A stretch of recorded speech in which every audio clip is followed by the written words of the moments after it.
पकड़ा देगी घर आकर। सर उस लालचंद गौतम ने सर केवल अभी लालचंद, हमारा जो लालचंद गौतम कार्यकर्ता है, लोहिया वाहिनी का अध्यक्ष, जो तस्वीर उसने बनाई या बनवाई जिससे लोगों को तकलीफ हो रही है, और सबसे ज़्यादा भारतीय जनता पार्टी के लोगों को तकलीफ हो रही है।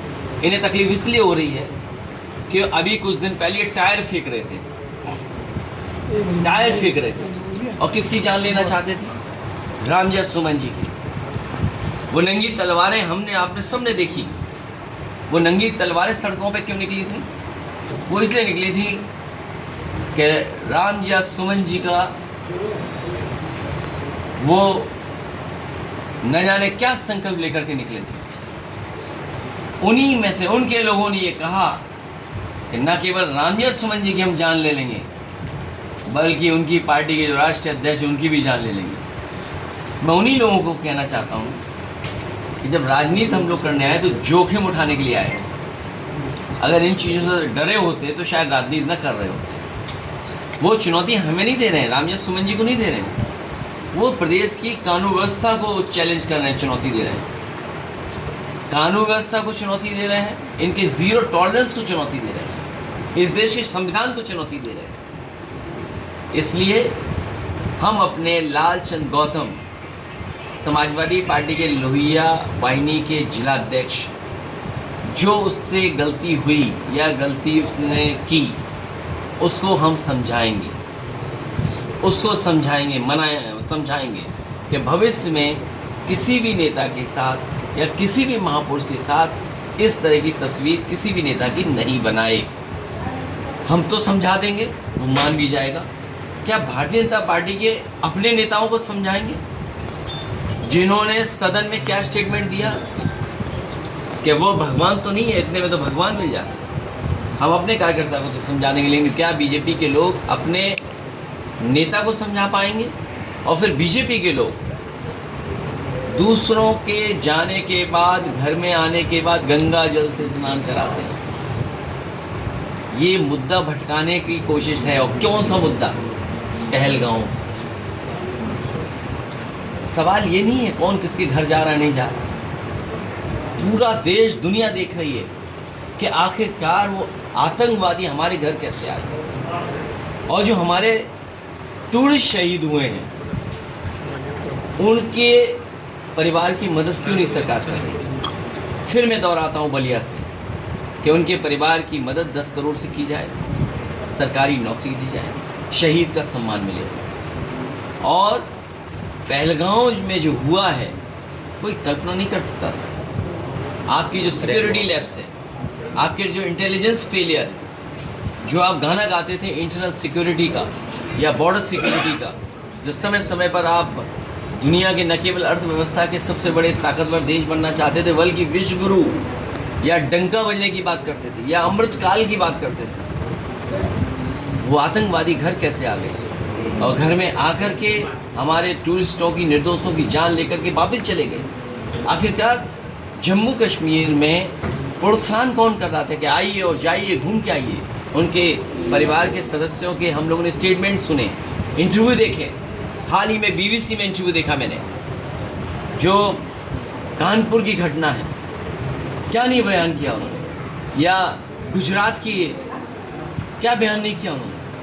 ये भारतीय जनता पार्टी के लिए पहलगांव में जो घटना हुई है उससे ध्यान हटाने के लिए सड़कों पर कम से कम बाबा साहब भीमराव अम्बेडकर की ये ताकत तो है कि भारतीय जनता पार्टी को सड़क पर लेकर आ गए। अच्छा, और इस मामले में जिस तरीके से मायावती का आज एक ट्वीट आया, और उस ट्वीट में उन्होंने ये कहा है कि ये कहीं ना कहीं बाबा साहब अम्बेडकर का अपमान है और इसको लेकर वो सड़कों पर भी आ सकती है। क्या कहना चाहेंगे सर? मैंने कहा, फिर मैं दोहराता हूँ कि लालचंद गौतम जो समाजवादी कार्यकर्ता गोंडा का लोहिया वाहिनी का जिलाध्यक्ष है, उसने पोस्टर तस्वीर अगर इस तरह बनाई है, मैं उसे समझाऊंगा और भविष्य में ये गलती कभी नहीं होगी। अध्यक्ष जी, पाकिस्तान के उप प्रधानमंत्री ने कहा है कि 24 से 36 घंटे के अंदर भारत पाक के ऊपर हमला कर सकता है। इसे कैसे समाजवादी पार्टी ने और देश की सभी राजनीतिक दलों ने, इसके साथ साथ देश की पूरी जनता सरकार के साथ है। भारतीय जनता पार्टी के साथ नहीं, सरकार के साथ है। सरकार जो ठोस के बाद ठोस कदम उठाना चाहे वो उठाए, पूरी जनता उनके साथ है। जो जलबंदी की है, जो जलबंदी की है, कहीं नोटबंदी जैसी ना हो जाए। अच्छा अध्यक्ष जी, पानी बंद कर अध्यक्ष जी, होता जा रहा है, आप इसमें क्या कहना चाहते हैं? वो अभी बताऊंगा शिक्षा और स्वास्थ्य पर। सिंधु जल समझौते को लेकर जिस तरीके से केंद्र सरकार ने अपना एक निर्णय दिया, पानी बंद हो गया, इस निर्णय को आप कैसे देखते हैं? बंद का हो गया, अभी पानी बंद नहीं हुआ, रद्द हुआ, समझौता जो रद्द हुआ उसको लेकर हाँ समझौता रद्द हुआ है। आप और हम सब लोग जागरूक लोग हैं। आज के समय पर हम टेक्नोलॉजी के जीवन जी रहे हैं। हम आप कुछ भी बोलें, आप गूगल करके जान लेते हो, या तमाम ऐसे प्लेटफॉर्म है जो जानकारी दे रहे हैं, सोशल मीडिया है, कोई छिपा नहीं सकता है। सब ये स्वीकार कर रहे हैं और भारत सरकार भी ये स्वीकार कर रही होगी मनी मन कि अगर उन्हें जल रोकना है, पानी रोकना है तो कितना वर्ष लगेगा, रिजर्वॉयर बनाने पड़ेंगे, इंफ्रास्ट्रक्चर बनाना पड़ेगा। तो ये फैसला उनका ठोस ज़रूर है, लेकिन इसकी तैयारी कहीं ऐसी ना हो जैसी नोटबंदी की तैयारी की इन्होंने। तहसील और थाने में खूब लूट हो रही है। अरे यही जिला है ना जिसकी एक थाने की इनकम क्या थी? आप बताइए, आप कहीं आपने देखा पुलिस को पकड़ रही? अभी तक ये होता था कि पुलिस चोर को पकड़ती थी, कोई गलती करता तो उसको पकड़ती थी। बलिया में देखने को मिला पुलिस को पकड़ने आ गई, और इनकम जो थाने की थी सुनने में आ रहा लाखों में थी। 15 लाख जरूर। सोचिए प्रतिदिन इनकम। और अगर आप सच दिखा दो, आप लोग तो पता क्या होगा, आपका भी चैनल बंद हो जाएगा। इसलिए अध्यक्ष जी, राहुल गांधी आज अमेठी जा रहे हैं, आप कब, अरे वो कानपुर जा रहे हैं सुमन देवती के घर पे मिलने के लिए, आप कब जाएंगे? जिस दिन सरकार 10 करोड़ की मदद कर देगी, सरकार अपनी मदद का ऐलान करे और साथ ही साथ सरकारी नौकरी दे या परिवार के जो और मांगे हों वो मान लें, उसी दिन हम लोग भी जाएंगे। और मैं आपको बता दूं, समाजवादी लोग उस घर परिवार में मिलकर के जा चुके हैं, कई बार जा चुके हैं। तो ये जो मुद्दा बनाना, ये मुद्दा नहीं है। अरे लोग पहलगांव के साथ साथ पुलवामा की बात करने लगे, ये बीजेपी को दिक्कत है। और सच्चाई तो ये है कि बच्चा जानता है, आप भी दिलों में जानते हो, दिल जितने हैं ये मन, आपका मन तो नहीं झूठ बोलेगा ना। एक मिनट ये वो भी पूछ लेना, आपका दिल आपका भी जानता है, लोग पहलगांव के साथ साथ पुलवामा पे चर्चा करने लगे। ये भारतीय जनता पार्टी को खटक रहा है, क्योंकि भारतीय जनता पार्टी के पास जवाब नहीं है। लोग बोले ना बोले, आप मुझे बोलो ना बोलो, लेकिन मन ही मन आप कुछ ना कुछ सोच तो जरूर रहे होंगे।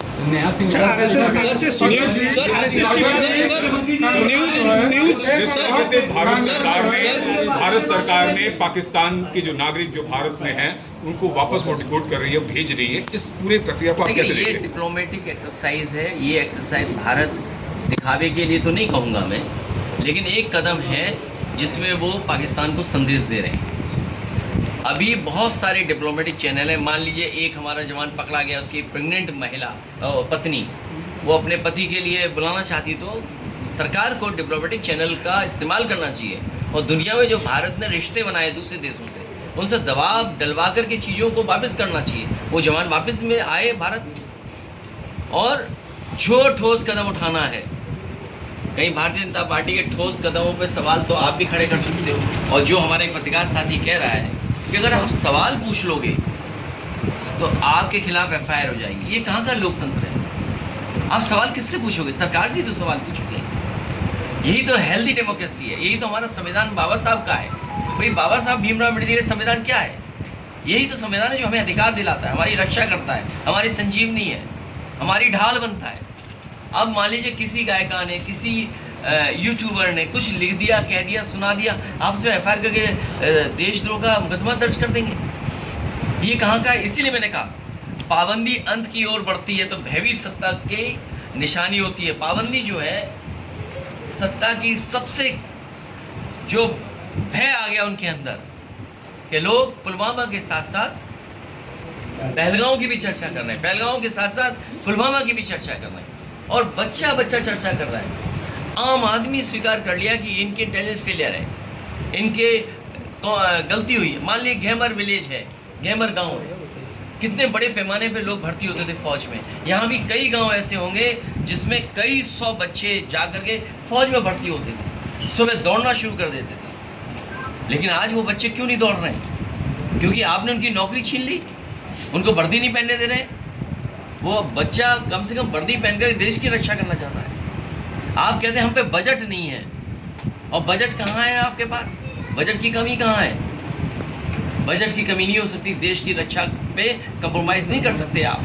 चातक जी, इसलिए पाबंदी जो है अंत की ओर बढ़ती भयभीत सत्ता की निशानी होती है। इसीलिए मैंने लिखा आज अपने पेज पर एक लंबा आप लोगों के पक्ष में, हमारे अपने यूट्यूबर्स के पक्ष में, सबके, ये जितने यूट्यूबर्स हैं, मैं चाहूँगा कि आप भी पढ़ पढ़ के यूट्यूब पे चलाइए। हमसे क्यों चलवाते हो? आपके हाथ हिलने थक गए आप, कहो तो पढ़ दे पूरा, पढ़ दीजिए। इंडिया में मुख्यमंत्री जी ने कहा है कि सपा नेता ऐसे बात कर रहे हैं जैसे पाकिस्तान का प्रवक्ता बात कर रहा हो, क्या कहना चाहेंगे आप? देखिए, मैं तो एक ही चीज़ जानता हूँ अपने मुख्यमंत्री जी के लिए, कोई वस्त्र से योगी नहीं होता है, विचार से योगी होता है। क्या न कह दें वो, क्या न कर दे वो, टायर फिकवा दिए। लगता है कि इनके जो बुलडोजर का स्टीयरिंग किसी और के हाथ में है। अर्जी पर्ची चल नहीं रही है आजकल, और तमाम शिक्षा के, स्वास्थ्य के, बेरोजगारी के, महंगाई के जवाब ही नहीं उनके पास। इसलिए ये सब स्टेटमेंट ध्यान भटकाने के लिए दे रहे हैं। अटक जी, अगर कांग्रेस अगर ये बात उन्हें लगती है तो बताओ, एक सामान्य यूट्यूबर, एक गरीब परिवार से बेटी निकली, उससे डर रहे हैं, उसका चैनल ब्लॉक कर दे रहे हैं, उस पर FIR दर्ज करा दे रहे हैं। प्रोफेसर कोई कह दे रहा है, उस पर FIR दर्ज कर दे रहे हैं। क्यों डर रही है? डर इसलिए रही है क्योंकि सरकार कुछ न कुछ छिपाना चाहती है, सच्चाई का सामना नहीं करना चाहती है, और वो सरकार सवाल नहीं पूछवाना चाहती किसी। लोकप्रिय यूट्यूब चैनल बंद करने या किसी लोक गायिका पर FIR के पीछे असली वजह दर्शकों के बीच नकारे जा चुके हैं। कौन से बड़े चैनल? जो बड़े चैनल हैं उनकी क्रेडिबिलिटी नहीं बची, जो जनता के करीब हैं, जो जनता के पास हैं, जो सच्चाई दिखा रहे हैं, वो यूट्यूबर्स हैं। क्योंकि वो जानते हैं कि अब दर्शक उनके पास नहीं है, दर्शक कहाँ पहुँच गए हैं? यूट्यूबर्स के पास। किसी का मिलियन फॉलोअर्स होंगे, कोई 1 लाख से 2 लाख पहुँचने के लिए सच्ची खबरें चला रहा है, कोई 5 लाख पहुँच गया, वो 10 लाख पहुँचना चाहता है। तो ये जो भारतीय जनता पार्टी है, जिन बड़े चैनलों से इनकी साठगांठ है, उन चैनलों को बचाने के लिए यूट्यूबर्स पे FIR हो रही है। क्योंकि बड़े चैनल तो एक्सपोज हैं, आप भी जानते होंगे। जो बड़े चैनल हैं उनको बचाने के लिए, जिनका सत्ता से बहुत गहरा रिश्ता है, जो बड़े बड़े चैनल हैं उनका सत्ता से बहुत गहरा रिश्ता है और आर्थिक रिश्ता है। तब कई बार हम लोग कहते थे जिसका दाना उसका गाना। भाई अगर वो दाना दे रहे हैं आपको, तो गाना भी तो आपको गाना पड़ेगा उनका। इन जुमलाई चैनलों का झूठ अब सिर्फ वही देख रहा है जो आज तक ये नहीं समझ पाया है कि उसकी भावनाओं का शोषण करके उसे लगातार मूर्ख बनाया जा रहा है और बनाए रखा भी जा रहा है। ये मूर्खता की डेली डोज परोसने वाले तथा कथित बड़े न्यूज़ चैनल हैं। सत्ता की असली चिंता ये है कि ऐसे माउथ ऑर्गन चैनल चले गए तो सत्ताधारी अपने लगातार घटते समर्थकों को कैसे बचाएंगे, क्योंकि उनके समर्थक भी जागरूक हो रहे हैं यूट्यूब देख करके। जब बहुत से जागरूक हो रहे हैं तो उनको रोके रखना, जोड़े रखना कैसे बचाना चाहते हैं और अपना नफरती एजेंडा कैसे चलाएंगे। अगर यूट्यूबर्स चलाएंगे, यूट्यूबर्स तो नफरती एजेंडा चलाते नहीं हैं, वो तो बड़े बड़े चैनल चलाते हैं। उनकी हर गलत बात को सही साबित करने वाले मूड लोग कहाँ से लाएंगे? क्योंकि अगर भारतीय जनता पार्टी के जो लोग चैनल वाले बैठे हैं, अगर गलत बात भी है उसको भी वो साबित करते हैं बैठ कर। पैनलिस्ट जो हैं या जो बैठे हुए चैनल वाले वो स्पोक्स पर्सन बन जाते हैं बीजेपी के। इसलिए यूट्यूबर्स पे शिकायत है इनको। यूट्यूबर्स ये वो तथा कथित बड़े न्यूज़ चैनल्स हैं जो दो लोगों के बीच आग जलाकर शांतिपूर्ण वार्ता करते हैं। दो बीचों लोगों को बढ़ा देंगे, कौनी के दोनों लोगों को, और फिर शांतिपूर्ण वार्ता करते हैं। ऐसे चैनल उन परंपरागत बदजुबान लोगों को भी बुलाते हैं जिनको मुक्त रूप से अपशब्द कहने की छूट है। एकदम ट्रेंड करती है बीजेपी कि आपको अपशब्द कैसे कहना है, किसी को हर्ट कैसे करना है। जिसके दुष्कथन कहते समय उनके प्रोग्राम के संचालक सुनने, समझने व देखने की शक्ति कुछ समय के लिए खो देते हैं। जिस जहाज के खेवनहार ऐसे इंद्रियों की हीन असंवेदनशील लोग होंगे, उनको डूबने से कोई नहीं बचा सकता है। सोचिए, इतने लोग हैं जो बैठे लोग और चलवाते हैं वही लोग, चैनल वाले लोग, और देखते रहते हैं। इनके मालिक लोग जब अपने कर्म और कर्तव्य के सगे नहीं हैं तो वो ऐसे संचालकों को क्या बचाएंगे जिनका वचन पत्रकारिता धर्म निभाने के तराजू पर शून्य से भी नीचे है।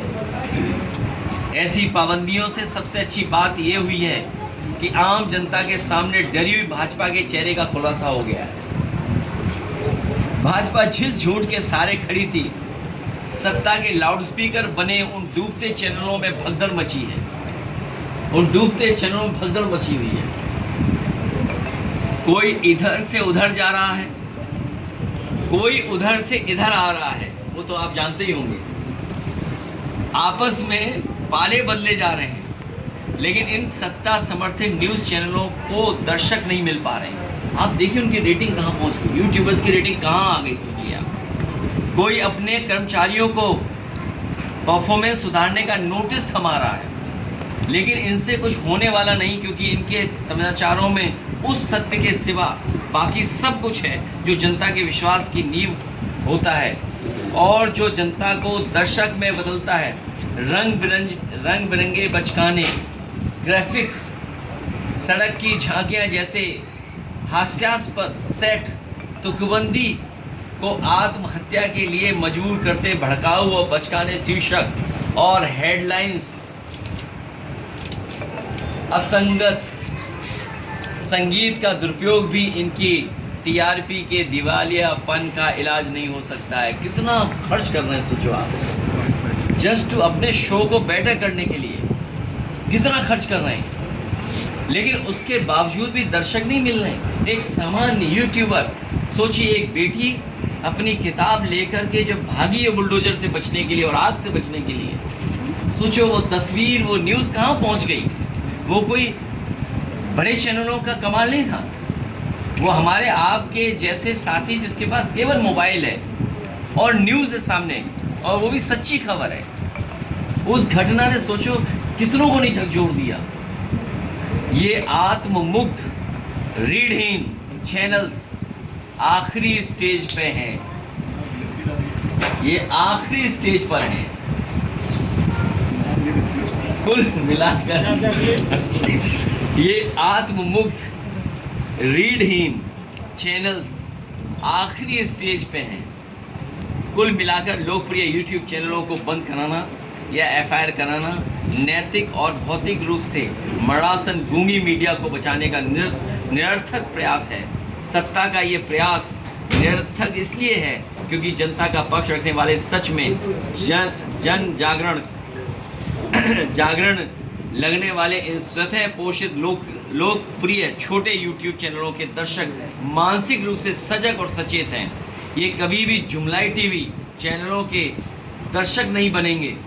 उन्हें यही सबसे बड़ा दुख है कि जो यूट्यूब देख रहा है, जो सच्ची खबरें देख रहा है, जो पैनलिस्ट वॉल्स में आ रहे, जो एनालिसिस कर रहे हैं, वो वहाँ से हट नहीं रहे, वो उसी यूट्यूब को देख रहे हैं। ये सबसे बड़ी दिक्कत है इनके। जुमलाई टीवी चैनलों के दर्शक नहीं बनेंगे वो कभी भी।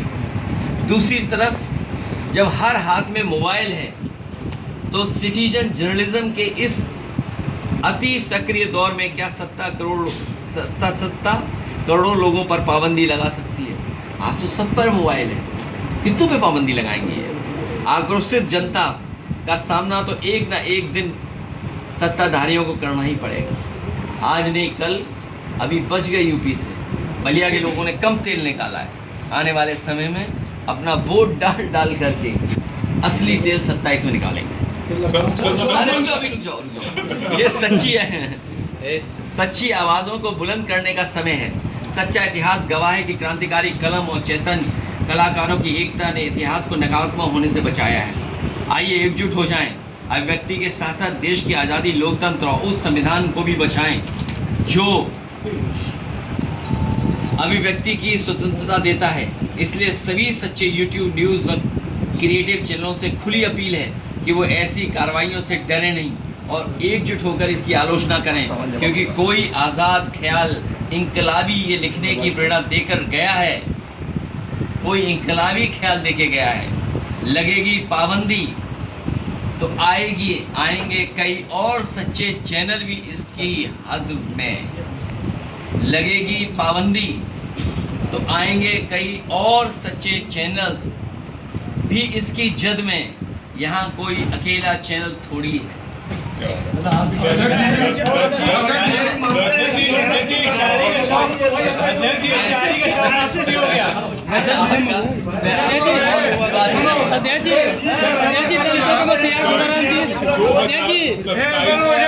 तैयारी को लेकर समाजवादी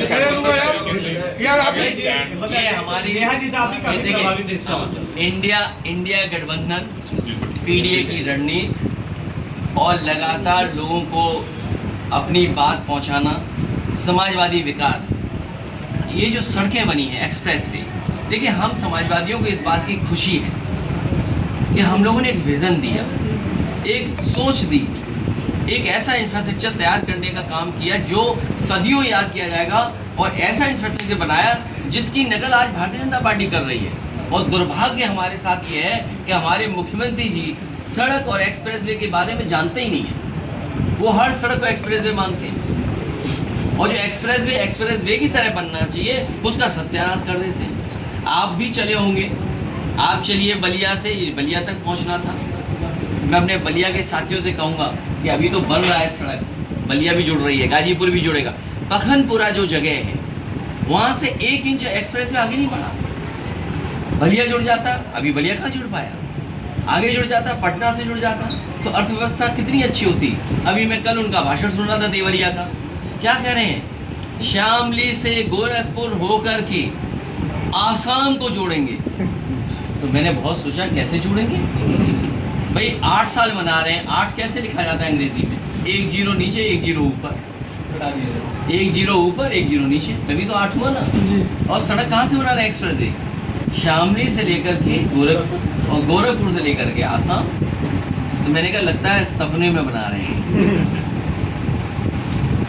अच्छा जी, कांग्रेस जो है संसद का विशेष सत्र आहूत करने की मांग कर रही है, और पहलगाम की हमला इतने दिन हो गए, केंद्र सरकार ने जो स्टेप उठाया, क्या आप उससे संतुष्ट हैं? देखिए, आप ये बात मान लीजिए, जैसे यूट्यूबर्स को, कोई गायिका को, किसी पत्रकार पे पाबंदी लगी, भाई जब लोकसभा का सत्र आप बुलाओगे तो लोकसभा के सांसद अपनी बात रखेंगे, देख लेना पाबंदी लग जाएगी, तो पाबंदी लग जाएगी, पाबंदी लगा देंगे। तो सरकार ये कहे कि भाई जो सांसद लोग सुझाव देंगे, कड़वा सच भी हो तो सरकार स्वीकार करेगी उन विचारों को। और ये तो सरकार के हाथ में है, पूरा सरकार को फैसला लेना है। हम तो विचार ही दे सकते हैं, हम अपनी बात ही तो कह सकते हैं, हम सवाल ही तो पूछ सकते हैं, बाकी तो फैसला सरकार को लेना है। क्या आपसे अगर सलाह लिया जाए तो आप क्या सलाह देंगे? अगर मैं कोई कड़वी सलाह दे दूंगा तो हम पे भी पाबंदी लगा दूंगा।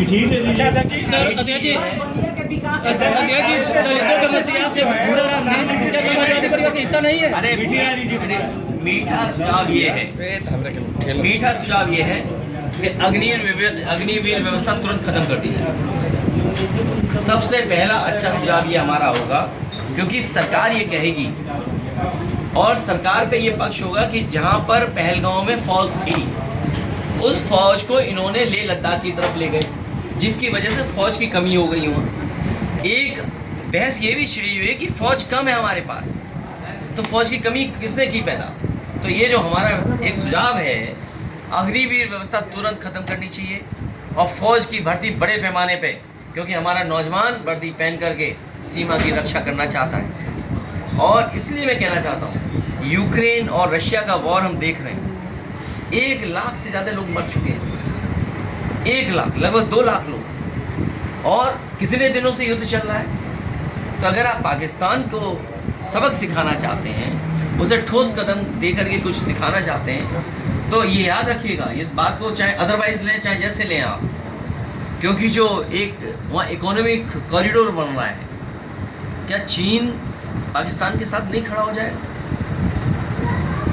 हम लोगों ने अक्साई चीन खोया है, हमने तमाम उत्तराखंड के इलाका खोया है, और जिन लोगों को इतिहास पता होगा वॉर का, चाइना के बाद हमारे 4000 फौज के बड़े अधिकारी से लेकर के छोटे तक प्रिजनर्स बना दिए थे उसने।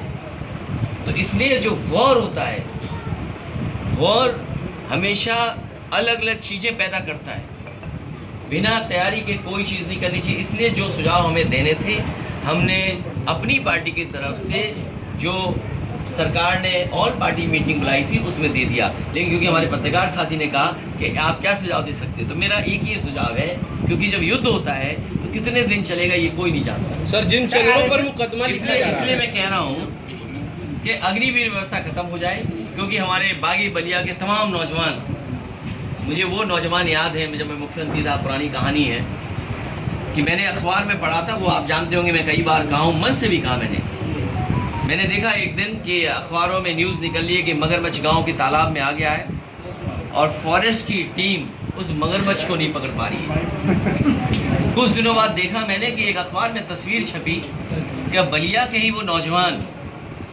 4-5 अपने कंधे पे उस मगरमच्छ को लेके जा रहे थे। जब मैंने वो तस्वीर देखी तो यकीन करिए मैंने उसको बुलाया और मैंने सभी नौजवानों को 1-1 लाख रुपए देकर के उनका सम्मान किया, उनकी बहादुरी को सलाम किया। तो मैं ये बात इसलिए कहना चाहता हूँ कि अग्निवीर व्यवस्था खत्म हो, ये गाजीपुर के नौजवान, यहाँ के नौजवान, और क्यों बंद किए, मैं उसको अदरवाइज मत लीजिएगा, जो बात मैं अब कहने जा रहा हूँ। जो पिछड़े हैं, दलित हैं, जो पिछड़े हैं, दलित हैं, ये बड़े पैमाने में भर्ती में चले जाते हैं। मैं भेदभाव नहीं कर रहा हूँ, लेकिन ये बड़े पैमाने में होते थे। इन्होंने स्टडी कराई कि आर्थिक और सामाजिक रूप से उनका सम्मान बढ़ रहा है गाँव में, तो इस सम्मान को कैसे काटा जाए, तो उनका फौज ही वैसी कर दो, टेम्परेरी फौज कर दो। प्रधानमंत्री से मिलने गए क्या? कांग्रेस मिले क्या, उन्हीं की विंग है यार, ये मिलने की बात है। सर्वदलीय बैठक में आप लोगों ने सरकार के साथ खड़े होने का ऐलान किया, लेकिन आज देखा जा रहा है कि तमाम विपक्षी और खासतौर पर कांग्रेस के नेता केंद्र सरकार को लगातार निशाना बना रहे हैं। मोदी जी किसी तरह से तस्वीर सामने आई है कांग्रेस के लोगों की, इससे कैसे देखते हैं? देश में जिस तरह से राजनीति हो रही है, इसको कितना दुखद मानते हैं? देखिए, ये समय ऐसा है, जैसे मैंने अपना क्या कहा, एक हमारा बहुत ही सामान्य गरीब कार्यकर्ता, अगर आप उसके बारे में आप पत्रकार साथियों से संपर्क करिएगा, उस जो पत्रकार हमारा था, जो साथी ने जिसने तस्वीर बना दी, बहुत गरीब और सामान्य, क्या इमोशन उसके अंदर रहा होगा मुझे नहीं पता। अगर वो हमसे पूछ के बनाए, पार्टी से पूछ के बनाए, कि समझदार व्यक्ति से पूछ के बनाता तो शायद वो तस्वीर नहीं बनती। लेकिन वो एक गाँव का, क्योंकि सरकार से वो पीड़ित है, बीजेपी के खिलाफ उसने एक पोस्ट लिख दिया, उसमें झूठे मुकदमे हो गए, वो दलित नौजवान है, उस पर झूठे मुकदमे लग गए। हम लोगों ने उसे बचाया, हमारी पार्टी के लोगों ने उसके साथ मदद की, तो उसका भाव ये पैदा हो गया, उसने तस्वीर बना दी। बीजेपी वाले सब एसी से निकल करके सब धरने पर बैठ गए। पहलगांव के सवाल पर भारतीय जनता पार्टी क्यों नहीं सड़क पे आ रही है, और सड़क पे ना आए, तैयारी करे। सर लास्ट में 2027 में दलित जो वोटर थे क्या सही मानते हैं इसका नेहा सिंह राठौड़ को? देखिए, जब एक सूची है लंबी सवालों की, मैं ये कहूँ कि उस लालचंद गौतम कार्यकर्ता ने मुझसे तो नहीं पूछा ना कि क्या तस्वीर बनाना है। हाँ, मेरी तस्वीर बना दी तो हम अपने कार्यकर्ताओं को समझाएंगे। क्या बीजेपी के जो नेता गलती करते हैं उनको समझाएगी बीजेपी? जैसे बार बार आप कह रहे हैं कि एफआईआर नहीं होनी चाहिए, बलिया में नहीं जो होनी पार्टी चाहिए। बनने जा रहा है, बलिया में जो क्या सही मानते हैं इसको? पीएम मोदी को दिए गए बयान को सही मानते हैं आप? किसका सवाल? नेहा सिंह राठौर द्वारा जो अरे भाई, उसमें 10 सवाल पूछे उसने, तो सवाल नहीं कर सकते क्या सरकार पे? सवाल करने का अधिकार बाबा साहब भीमराव अम्बेडकर जी ने दिया है। आप ही हमसे सवाल पूछ रहे हो, क्या हमें फाइल दिखा देंगे आप? सर 2027 में गाजीपुर का दलित एक जो हिस्सा, गाजीपुर एक जौहराबाद का हिस्सा है जो आधा सांसद जी में पड़ता है, आधा वहाँ पड़ता है। वहाँ के एक आर्मी के सेना के वो थे, रिटायर थे, उन्होंने 2 लाख चंदा लेके और वहाँ निर्माण करा। मैं उनको बधाई देता हूँ। मैंने अखबारों में पढ़ा, हमारे कितना सच है वो आप बताना मुझे। हमारी पार्टी के कार्यकर्ताओं ने और वहाँ के विधायक और तमाम लोगों ने उनको सहयोग दिया है, और कई अखबारों ने, कई यूट्यूबर्स ने वो खबरें चलाई हैं। नेशनल अखबारों में भी बात निकली है कि वो अपने प्रयास से और लोगों के सहयोग से पुल बना रहे हैं। मैं उनको बधाई देता हूँ, और उन तमाम लोगों को जिन लोगों ने अपना सहयोग किया, पुल बन जाए अच्छी बात है। हम तमाम लोगों को भरोसा दिलाते हैं कि जब समाजवादी सरकार बनेगी एक और पुल बनवा देंगे। लेकिन सुनने में आया है कि वो कोई बहुत बड़े किसी पद पे बैठे, उनका भी गांव वही है, तो वो पुल नहीं बनवा पा रहे। बीजेपी के उन्हें पद छोड़ देना चाहिए। बीजेपी के सांसद प्रवक्ता है संबित पात्रा, उन्होंने कहा कि इंडिया अलायंस को हम इंडिया अलायंस नहीं कहेंगे, ये रावलपिंडी अलायंस है। क्या है? देखो, उनका नाम क्या बताया आपने? संबित पात्रा। वो पात्र हैं किसी के, उनके बारे में बोलो। सर, एक दलितों का मसला है, गुराराम जी कार्यक्रम कब दे रहे हैं सर? गुराराम जी कार्यक्रम कब दे रहे हैं? दलितों का मसला है गुराराम जी, उनके यहाँ कार्यक्रम कब दे रहे हैं? मैं बहुत जल्दी, अभी संसद से बात नहीं करूँगा। सर 2027 में सर 2027 में दलित किसके साथ रहेगा चुनाव में मतदाता जो? मैं आपसे कह रहा हूँ, यहाँ आविष्कार हुआ है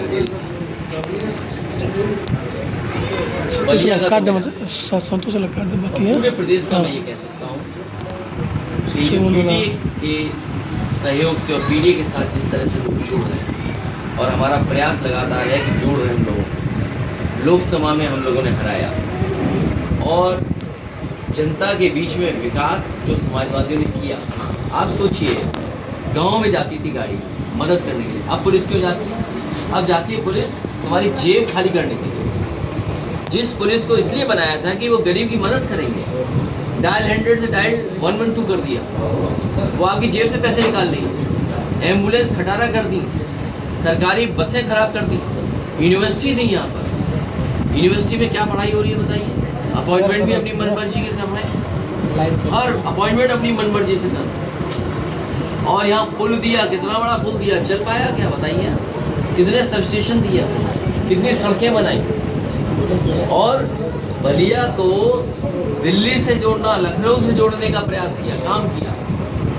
तो वो विकास कार्य जो है वही जनता के बीच में हम लोग लेकर के जाएंगे, और हम लोग कामयाब होंगे। मेरा क्या गठबंधन जो है उत्तर प्रदेश में अभी तक वो पुल नहीं बना है, एक से अंदर और उत्तर प्रदेश में पुल। अभी आपके इंडिया गठबंधन में कोई सभा और कांग्रेस है, क्या इस गठबंधन को और नया क्या डिसाइड करेंगे? देखिए, ऐसा है, अभी मत उठाइए, अभी बहुत से लोग बीजेपी से भगदड़ मचने वाली है, बीजेपी में भगदड़ मचने वाली है, तब विचार किया। कुछ लोग संपर्क में हैं? नहीं, हम संपर्क में। अरे हम कहते हैं संपर्क करते पता IB, CBI, लेकिन